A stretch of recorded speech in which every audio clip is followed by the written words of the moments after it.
గ్రామం నుంచి ఉత్తర వైపు ఉన్న శ్మశానం చనిపోయిన వాళ్ళని తీసుకెళ్ళడానికి చాలా ఇబ్బంది పడి ఉన్నాము.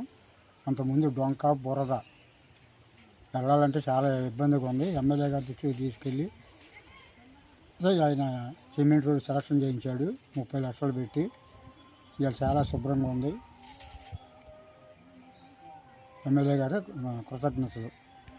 మేము మనిషి చనిపోయినా కానీ పొలం వెళ్ళాలన్నా కానీ ఇబ్బందులుగా ఉండేవి. వాన పోన వచ్చి బాగా నీళ్ళు పోతా బళ్ళు అయ్యి కూడా ఇబ్బందులు పడ్డాము. ఇప్పుడు శుభ్రంగా ఉంది. ఎమ్మెల్యే ద్వారాగా తీసుకెళ్తే ఈ దీనికి ఎమ్మెల్యే గారు సెలక్షన్ చేసినందుకు ధన్యవాదాలు. ఇప్పుడు రోడ్డు వేస్తే ఎట్లా ఉంది మీకు?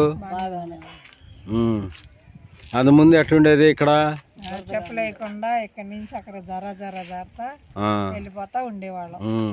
శవాలను తీసుకెళ్ళా కానీ చాలా ఇబ్బంది పడేవాళ్ళు. ఇప్పుడు ఆనందబాబు గారి దృష్టికి తీసుకెళ్తే 30 లక్షల రూపాయలు మీకు శాంక్షన్ చేశారు. ఈ రోడ్డు వేశారు. మీకు ఇప్పుడు బాగుంది. ఆనందబాబు గారికి ధన్యవాదాలు తెలుపుతున్నారు. ఓకే.